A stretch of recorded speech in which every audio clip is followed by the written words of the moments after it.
WDW Radio, your information station.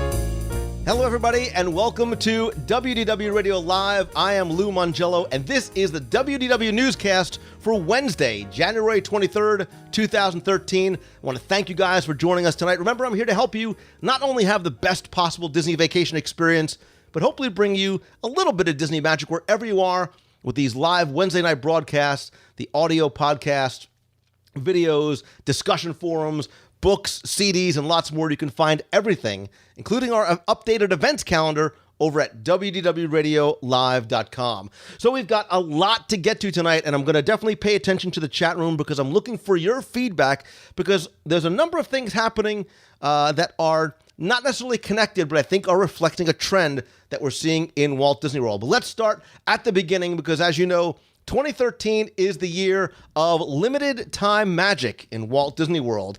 And this week is Long Lost Friends Week at Walt Disney World, where we're seeing a lot of rarely seen Disney characters showing up in the Magic Kingdom for meet and greets. These characters are available from January 21st through the 27th from 9 a.m. to 4 p.m. in the town square area. Each of the characters meet and greets for about a half hour or so, and you'll find out who's coming and when because they actually announce it over the PA system on Main Street USA, letting you know when those characters are coming out because they are not actually in the Times Guide. So it's a little bit of a surprise, I think, which is nice for guests who are coming to the park, maybe not even knowing that limited time magic is going on. So the characters that we're seeing are Horace Horsecollar and Clarabelle Cow. You can see them at the Exit to Town Square Theater. Pinocchio, Geppetto, and Jiminy Cricket in front of Tony's Town Square. You got the whole Italian connection going there. Three Little Pigs, very retro, old school, 1970s Walt Disney World. And the Big Bad Wolf is located in between Tony's and the Chapeau, sort of where the Fast Passes are. Robin Hood, Friar Tuck, Prince John, and the Sheriff of Nottingham on the west side of Town Square. A lot of people really excited to see characters from Disney's Robin Hood film back in the parks. And Ludwig von Drake and Scrooge McDuck are on the east side of Town Square. Mary Poppins and Pluto have been relocated. Mary Poppins is now in Fantasyland, and Pluto and Marie from the Aristocats are now in Storybook Circus. So one thing that's interesting about these character meet and greets, though, is that there are no autographs. You can't get autographs, but after you take your picture with the character, you can actually go over to the character handler, attendant, assistant, a friend of the character, and they're going to give you an autograph card keepsake. So you'll be able to sort of collect those, which is a nice way to make sure you go and see all the characters that are there during limited time magic. Again, this only runs until January 27th, and then something new and unexpected is coming next. You can find out more about the limited time magic promotions and what is going to be coming next by following along on the Disney Parks blog, at the Limited Time Magic website, and on Twitter using the hashtag #LimitedTimeMagic. So I'm looking to see if anybody in the chat room has been there. I've seen a lot of pictures coming by on Twitter, Facebook, Pinterest. People are really excited. Your inner child is coming out again, sort of waiting online to see the characters again. I like this as a nice way to sort of kick this off. People are saying they remember Ludwig von Drake from The Wonderful World of Color on Sunday nights. Crisby loves the Robin Hood characters, and Marilyn Lyons likes this better than what they did last week, which was having a little bit of snow. I know you in the Northeast, you have real snow. Here we had some fake snow over in Canada, but this is the nice thing about limited time magic is how it does change from week to week. You never know what to expect, and I think there's going to be something for everybody. It's going to be interesting to see how the next 50 weeks play out in Walt Disney World. So, speaking of the Disney Parks blog, today they formally announced something that we sort of expected was coming based on some little hints and details we saw throughout the Magic Kingdom. And the Pirate's Adventure, Treasures of the Seven Seas, is a new interactive quest that's going to debut in Adventureland in the Magic Kingdom this spring. If you're watching us live or on YouTube or on the blog, you can see the artist rendering that they released on the Disney Parks blog from Imagineering. With this adventure, it's not going to be like Sorcerer of the Magic Kingdom. Here, you're going to get a pirate map and a magic talisman to help you complete 5 different pirate raids throughout Adventureland. And the goal is to help locate different treasures of the seas and fight off pirate enemies like Captain Barbossa and the Royal Navy, among some others that you might be familiar with from the films as well. If you can help Captain Jack succeed in all the missions, you're going to be welcomed as part of the crew. If not, you will face the wrath of the cruel sea alone. It sounds very foreboding. Make sure you stay tuned to the Disney Parks blog for more information. I did look at the Parks blog today because there was a lot of activity there when this was formally announced. I was reading a lot of the comments, probably 99.9% positive in favor of these kind of things. Somebody said, this is very fun. The rendering looks great. I love these magical touches that make the park feel more alive. And I think it was a great way to explain what these things do, right? Because we already have Sorcerers of the Magic Kingdom, we have Agent P, we have Pirates, and soon there's going to be another new experience, but this time it's coming to Disney's Animal Kingdom. Because if you're a fan of Disney Pixar's Up, you know our good friend Russell the Stowaway. He was a wilderness explorer, and now you can be one too. And just like Russell, you can earn badges in the new Wilderness Explorers interactive game coming to Disney's Animal Kingdom, again, probably this spring as well. You're going to use the entire park. You're going to get a field guide and walk around, and you're going to try and earn more than 30 different badges and really experience Disney's Animal Kingdom, and to use Disney's description, which I found interesting, and the themes in a new and exciting way. So I say that because there is already a Wilderness Explorer program over at Disney's California Adventure. That's at the Redwood Creek Challenge Trail. You get a pamphlet describing all the different tasks that you have to perform, like bravery, rock climbing, the wolf howl, the animal spirit, some puzzle solving. And it uses sort of an honor system where once you complete those tasks, you scratch off a circle on the map and it reveals the different badges. When you complete all the different tasks, you can then attend the Wilderness Explorer ceremony and get your senior Wilderness Explorer badge.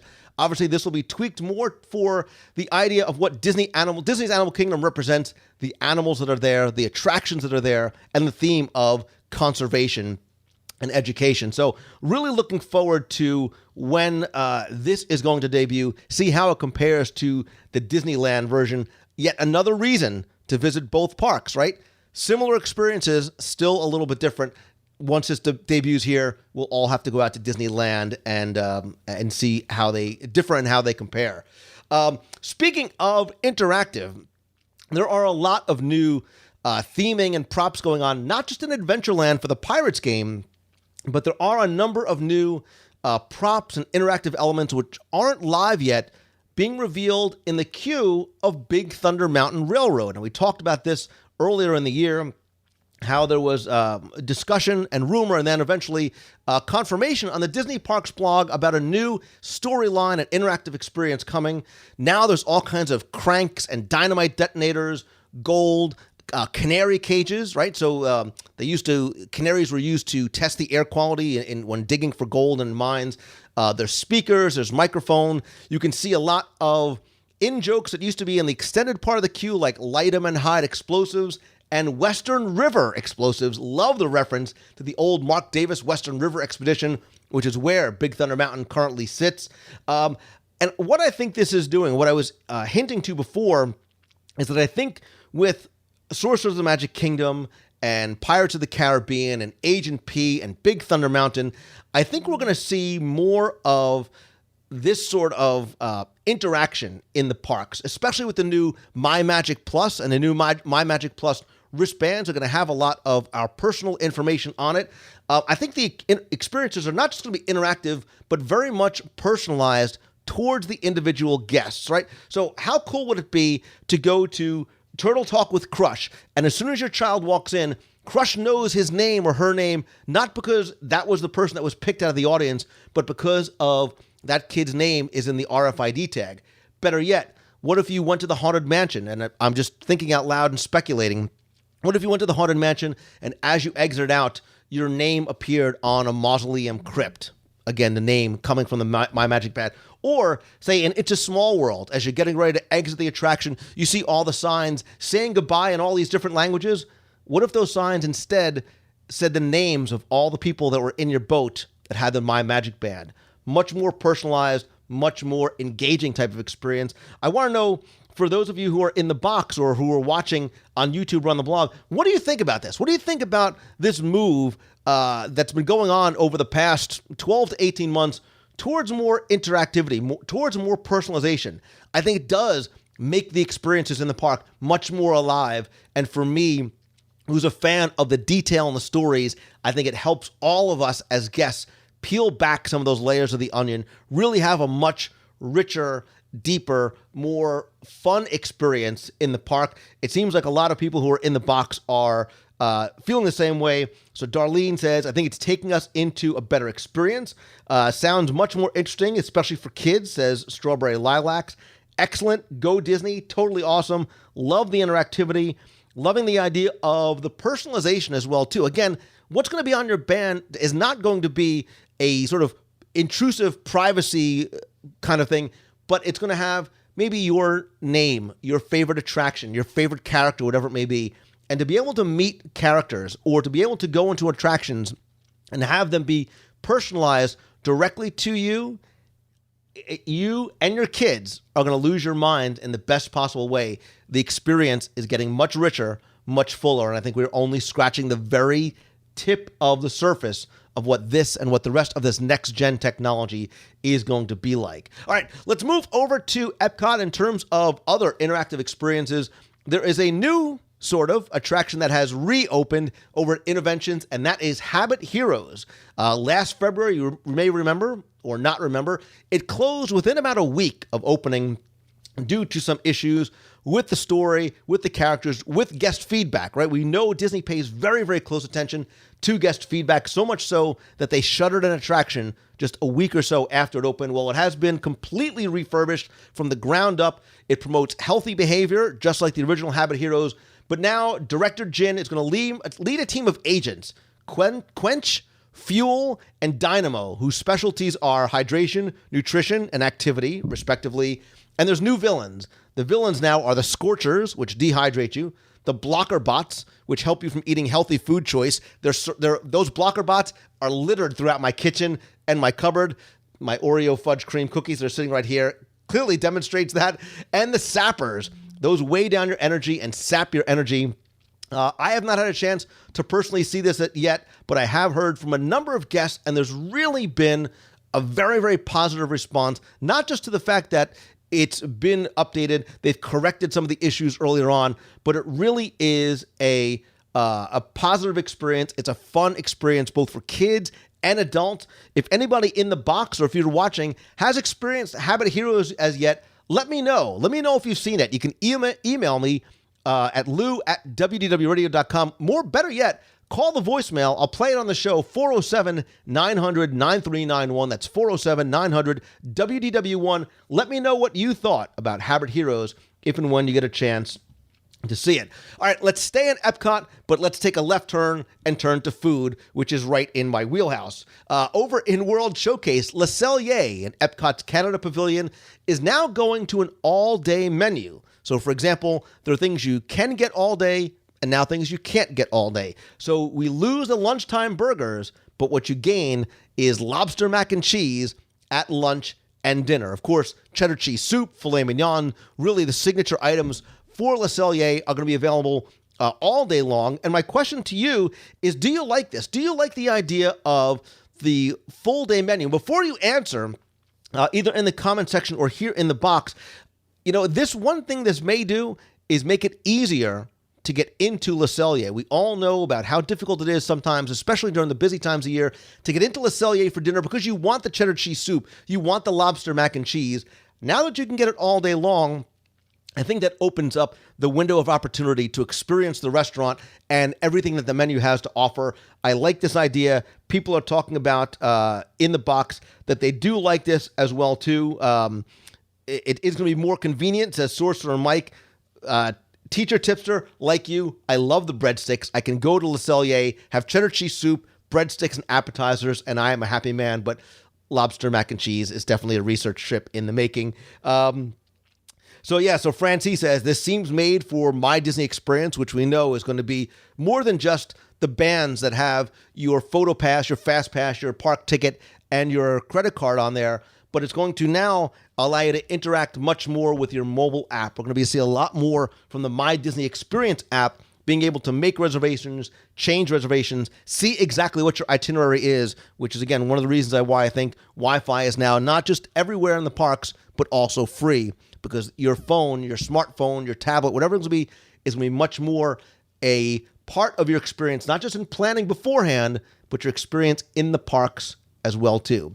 Who knows when we're going to get from some of those paper maps and paper guides or interactive games that use paper and start using our smartphone as well. I think we're going to see a much more enhanced interactive experience coming where your phone is very much an important part of that.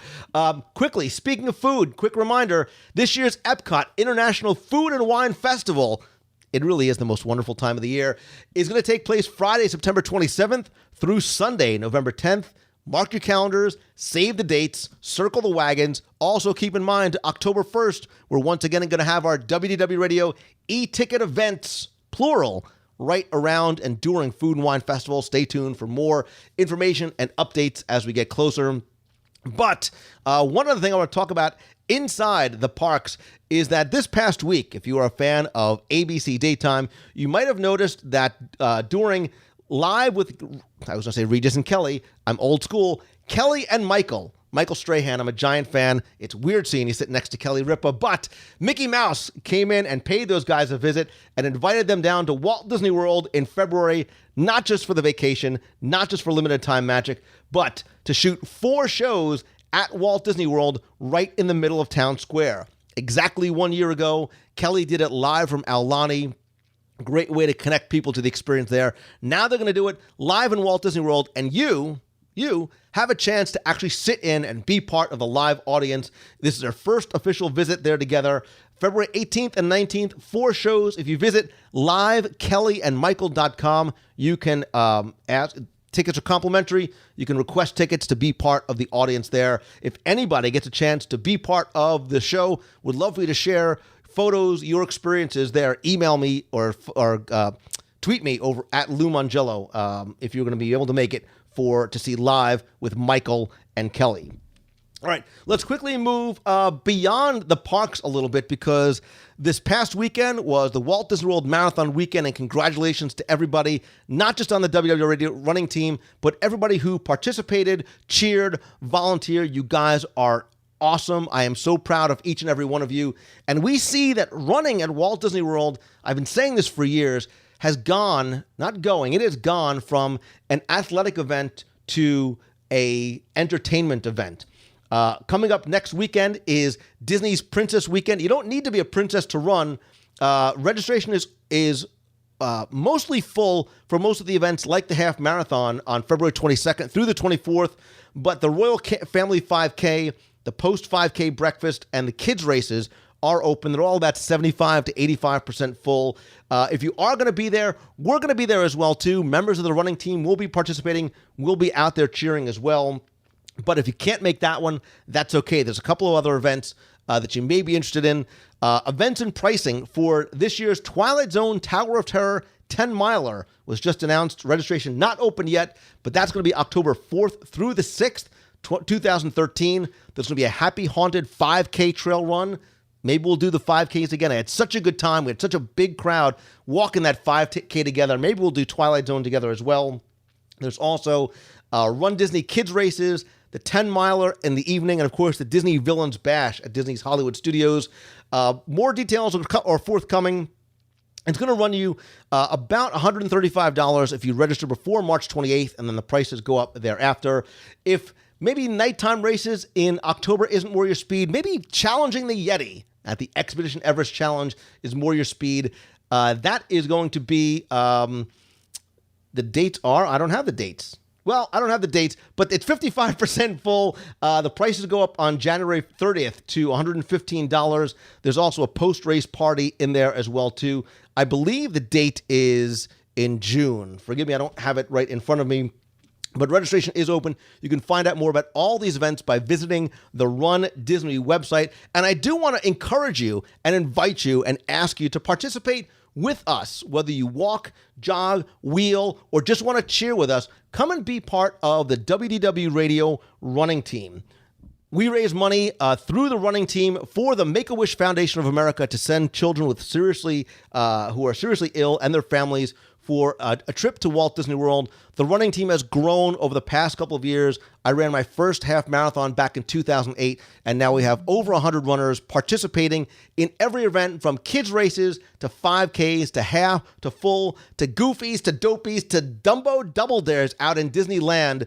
All we ask is that you raise or donate $100 directly. All that money goes to the Make-A-Wish Foundation of America. And if you're not a runner, that's okay. You can join us. We love getting out there and cheering on the runners for all the events. And this year, I started doing the 5K. I promise to keep doing the 5Ks. A half marathon might be a lot for you, but anybody, listen, if you've been to Walt Disney World, you can come and walk a 5K with me and other members of the team as well. It's a great, fun, exciting experience for everybody in the whole family. Visit wdwradio.com/running for more information. I also do want to give you a quick reminder that Saturday, February 9th, is going to be WDW Radio's 6th anniversary. And just like last year, we're going to take your suggestions, we're going to take your ideas, and from 10 a.m. till 3 p.m., we'll be making our way, completing the challenges that you set out for us in Epcot Center. You can watch us live over at WDWRadioLive.com. And if you're in Walt Disney World, you can come and join us at the meet of the month in Epcot at 4 o'clock at the Electric Umbrella Restaurant. There's going to be a lot of announcements there, including information about our trip out to the Walt Disney Family Museum. We'll have more information about the WDW Radio Cruise on the Disney Fantasy, November 2nd through the 9th. Other events we have coming up. Also going to reveal a mystery, have some surprises, and maybe something for everybody who is in attendance as well. Going to be a lot of fun. Again, that's Saturday, February 9th. Also, don't forget to download the free WDW Radio app, now available for your iPhone, iPad, Android, and Windows mobile device. You can visit wdwradio.com/app or just search for WDW Radio in the iTunes Store, the Google Play Store, or the Windows Mobile Marketplace. Make sure you follow me on Twitter. I'm at Lou Mongello. Facebook.com/WDW Radio. Lots of different ways you can connect. We're also on Pinterest, YouTube, LinkedIn, wherever else it may be. And please come by. Also invite you guys to subscribe to the show and rate it and review it in iTunes as well. I want to thank all of you guys for tuning in this week. Everybody who's coming by, visiting the blog. We've got a lot of great new blog writers, contests, different things for everybody every day. Come by, check out the blog over at WDWRadio.com. I hope to see you not just next week here at WDW Radio Live, but in the box on Saturday, February 9th to celebrate our 6th anniversary and at some of our other events throughout 2013. I want to thank you guys again for tuning in and watching tonight. I am Lou Mongello from WDW Radio. Have a great week, everybody. Be awesome. Keep moving forward. See ya.